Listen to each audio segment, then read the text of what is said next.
So I've sort of had an extraordinary week, and I've had a very ordinary week. I barely left my home, which seems to be the case these days since I'm not working from a church building. I'm working from an office in my house. Other than a few errands and walks, hanging out with my mom, I've been home. I finished a puzzle and I started a new one. I shook my head over the ice branches midweek, if you remember those, and I threw my windows open when the temperature warmed up and I could hear that the water dripping as the sun was shining on the ice. It was like a spring chorus accompanying my day. I worked during the days in my office in my house. I had 3 nights full of meetings, which is more than usual. 2 of the 3 nights included actually 2 meetings back to back, ranging in like a 3-hour window. 3 of them left my stomach in knots. The first was around being a spokesperson for transgender rights. Left my stomach in knots because of what is happening in our country now, and it also fueled the fire to be speaking out about it. The other 2 were about financial management and the financial future of our congregation. These also left my stomach in knots. Before you get concerned, it's not that we're going to have to worry about ourselves financially. We are more than fine. But there are differing opinions and perspectives around our finances. And sometimes I, as your minister, take on too large of a burden around what my role is and how I need to make sure this congregation, can live and thrive into the future. Even though I know that it's actually your church, it's not just my church, and that it's unrealistic to assume such a responsibility. Monday night included a weekly Circle of Peace gathering that I've been doing for years, where we reflected on the Oscars incident, as you all may be aware of, and then our own thoughts and behaviors around trusting people. I also led a discussion with a few congregants on their reflections on play, which followed a worship service that we did a couple weeks ago. Oh my goodness, it was so fun. We started with early childhood and family and community, and then went through middle school and high school and college, or wherever you were after high school, and then into adulthood. What were the messages? How do we play? How do we see play? I finished a book, Almost Everything, Notes on Hopes by Anne Lamott, and I devoured a book by my colleague, which was called Take What You Need by Reverend Jen Crow. I hope that I can pull together a consortium of these little congregations and have her do a book reading for us. It's pretty extraordinary. I also wept on several occasions, once with a dear friend who expressed her terror as she described an incident with police officers and her child, who is a trans person of color. I also wept as I watched the video of my friend, Reverend Jen Crow, with her book launch over at First Universalist. Just her vulnerability and her resilience just brings me to tears. It touched me deeply. And as I worked on my puzzles, my little world beyond where I like to play, I binge watched the show by Lizzo on Amazon called Big Girls, which is a reality series by Lizzo, who was a local rapper and singer and songwriter. She began her career here, and she hosts a competition for women to be her backup dancers at an upcoming show. It was an ordinary week. It was an extraordinary week. And the reason I'm even taking time to reflect on my week is because I've been reading the book Scattering, Imagining a Church That Connects Faith and Life by Dwight DuBose. It has me fired up. And there's actually was a moment in the day this week where I was in the kitchen reading the book at our kitchen shelf. Linda was in the other room playing with the dog, and all of a sudden I heard her mimicking the sounds of And I said, what's going on there? And she said, you're over there like humming and hawing as you read this book and underline. So let me just say, there were way too many parts that were underlined, stars and exclamation points written all over it, and things that I want to connect. So although I'm super excited by this text, it's going to have to be sort of a conversation partners for months and years to come. So stay tuned. So why do I even bother to share my week with you? I promise it's not to compare my life with yours or to show you that as a minister I'm keeping busy with the work of the church and that I take it seriously on your behalf. I'm sharing it with you because as I reflect on this very ordinary week, I found it to also be a profound one. Jen Crow, Anne Lamott, Lizzo, the people of my circle of peace, the people who showed up to the play discussion, the people who led the training for folks who are going to be spokespersons on transgender rights, and Chad, how do you like that list? All brought a tenderness and honesty, a vulnerability that opened me up last week. They all tied their own longings and learnings to a larger breadth of meaning making and faith. And through them, I found my heart growing, my love expanding, and my hope coming alive. So I want to share with you a few ideas that really resonated from that book that I was humming and hawing over this week. And I wanted to be the beginning of us thinking differently about who we are as a church and as individuals with agency in the world. So let me start with a quote from this book called The Scattering. It's written by a progressive Lutheran minister. He said, think of how the word church is used. I'm going to church tomorrow, of course, means I'm planning to go to worship tomorrow. My church believes in the Bible could be a reference to a theological orientation of a congregation or a denomination. Our church is open to all people. Might mean the congregation is intentionally inclusive. Or it might mean that community groups can meet in your building. Or someone might ask, where is your church? And then you would tell them the location of the building. The easy answer is like it's down the road on the corner of Oakley and Mississippi.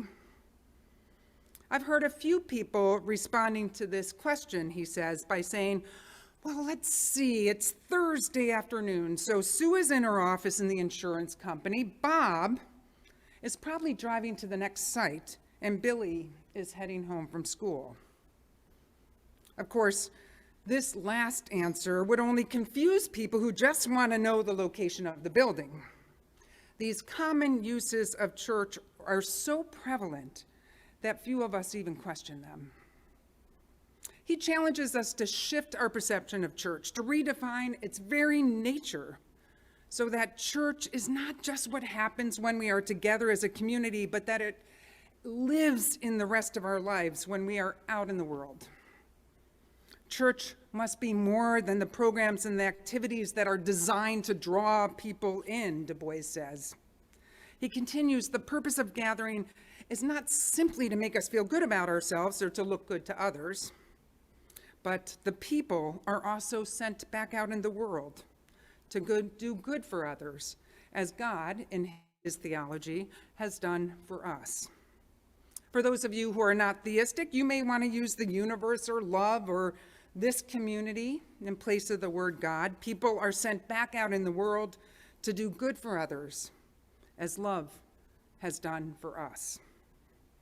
Du Bois shared a story about a woman who's working in Walgreens. She's talking to somebody in line about how she really thinks about her customers, how they're kind of on her mind, and she talks in particular about one woman whose prescription for her child is $400, and she is talking out loud about how she's worried about this woman and the livelihood of her child and what would happen if she couldn't afford this medication anymore.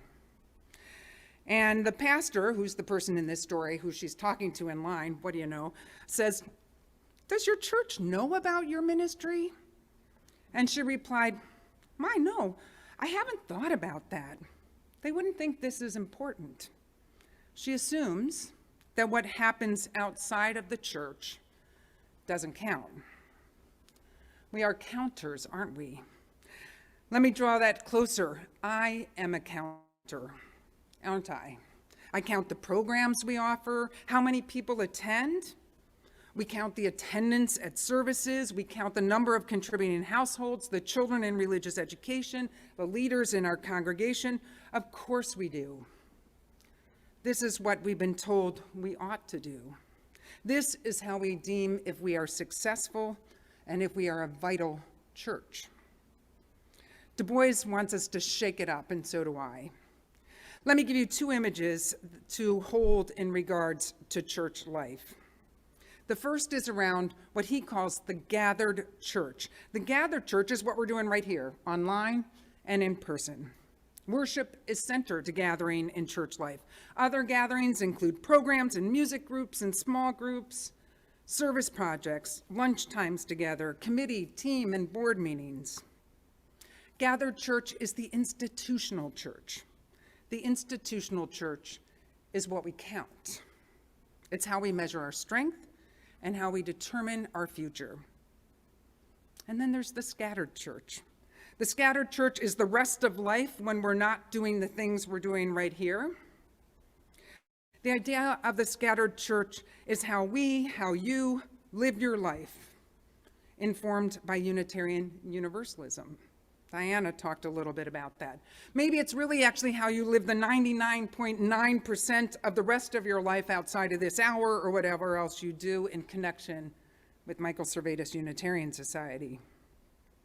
It's how we embody the principles of Unitarian Universalism, how we live out the values on the banner behind me of mindful interdependence, authentic curiosity, and courageous love. The scattered church is how you live embodying the words that we say at the end of the service, how you keep the light of truth, the warmth of community, and the fire of commitment in your heart, until we gather again. It's how you go now in peace with the spirit of love surrounding you everywhere you go. Would the woman at the Walgreens embody the scattered church? I see the scattered church every time I talk to you as individuals. I think about some of these joys and sorrows spoken today, about the way that you are connected to each other's lives, about how you love and live and make meaning in your life. The reason Linda could hear me humming and hawing as I read this book about scattering is because I believe in it so strongly. Why bother having a faith or being part of a community such as this if it does not move you towards being a better person and to serve a greater purpose? Congregations, according to those who write about scattered church, need to be communities that prepare, support, equip, encourage, and send people into the world to care for all creation. As UUs, we lean into the power of love as a taproot.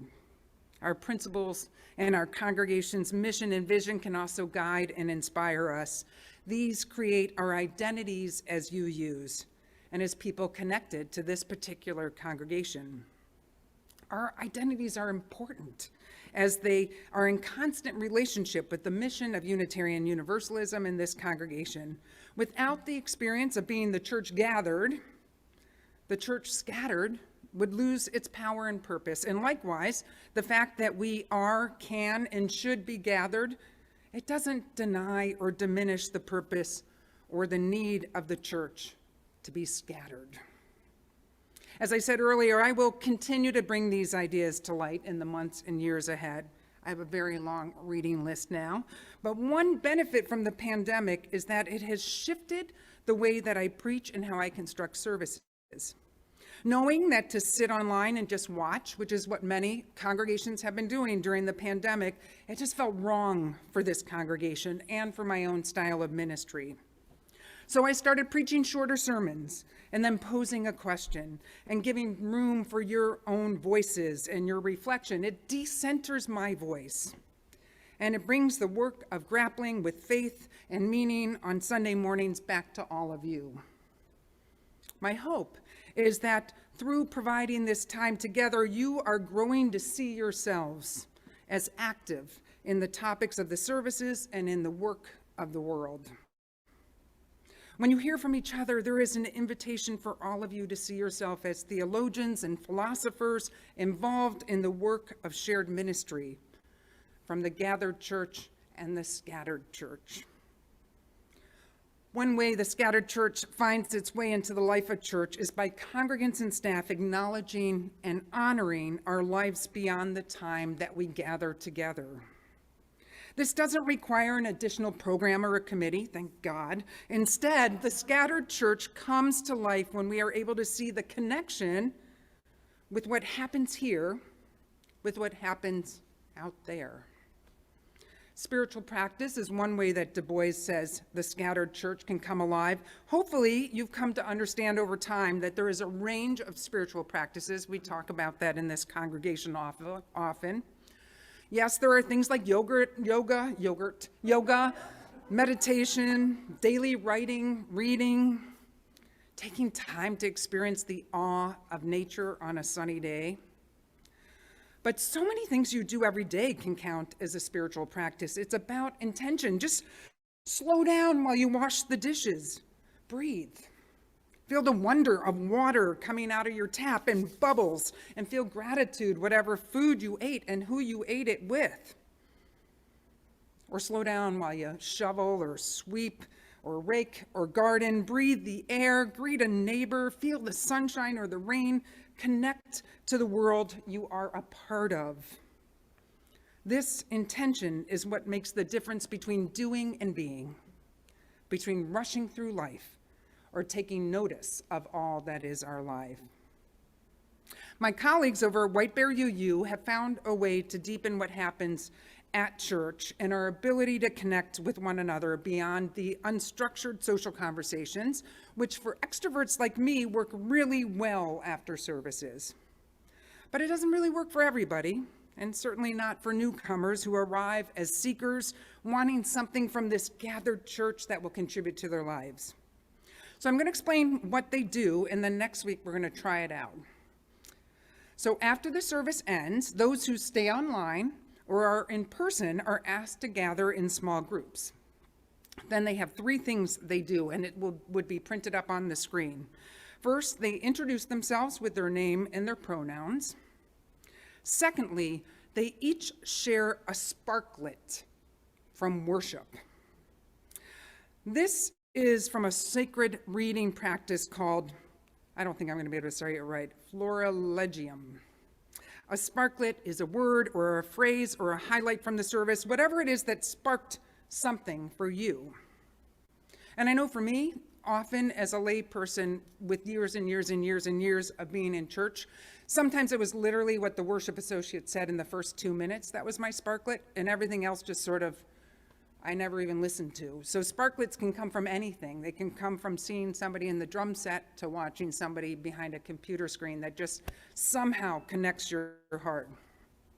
So you introduce yourself, you share a sparklet, and then finally you share the answer to the question, how is your spirit?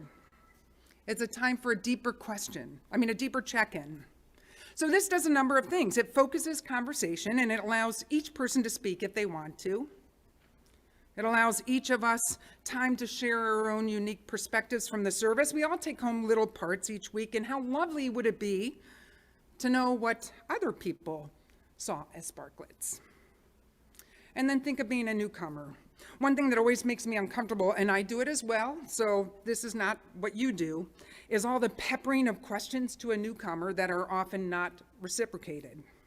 This leaves the newcomer sharing while we get to sit back and listen and nod. Responding to these questions, having all of us respond to these questions, creates a level playing field, and it helps us model for one another how to be in community in a deeper way, how to listen and love and learn together. So this feels like a precious time that we're in. We basically are out of our old building, what we would have called our church if someone asked us about it. And now we're living into a more conscious, gathered community. I'm excited to see how we live into this time. If we can shake up the past perceptions of church, success, community, and crack open something new, not discarding all that we are now. There's so much beauty in what we are now, but finding ways to be in the world where the church has left the building and it's woven into the rest of our lives. I'm also excited to see what's happening in Unitarian Universalism at large. So next week, please come while Kathy and I share about this historic moment when the Unitarian Universalist Association is completely reimagining our purposes and values and inspirations and covenant. We are part of a faith that evolves. We're part of a faith that has a strong orientation to justice, and we believe that this one precious life matters. I believe we have a faith that is the antidote to the hatred and the fear and the cynicism and the despair that can creep into our hearts and our minds and our communities.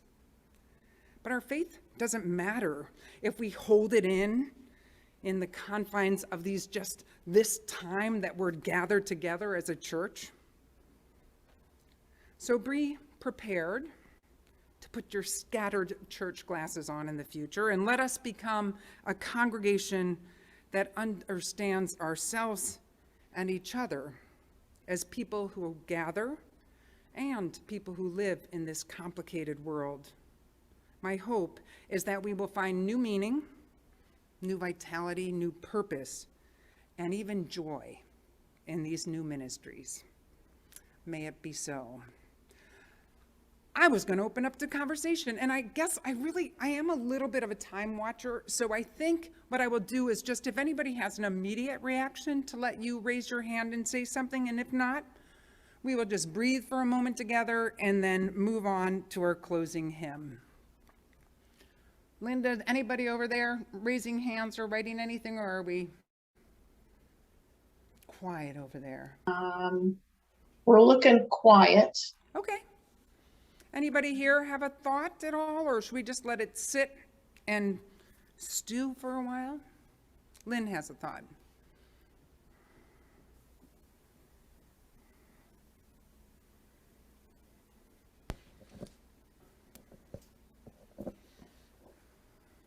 Given my Christian background, one of the things that really came to my mind is the word disciples. Mm-hmm.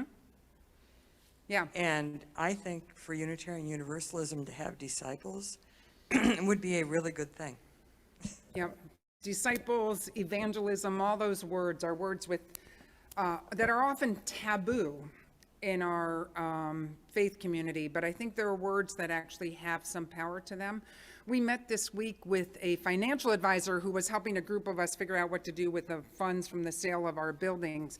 And she donated her time. She is a financial advisor with RBC Dane, and she's a Jewish woman who served on a number of synagogue boards.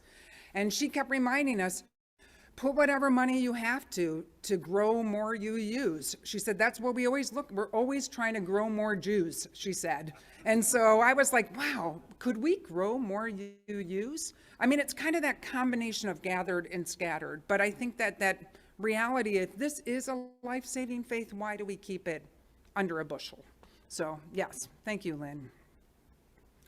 So our closing hymn is number 368 in the gray hymnal, which you do not have. We will put the words on the screen. Please rise in body and spirit. And just like before, we'll have the hymn leaders here, and people at home will be muted and can sing along.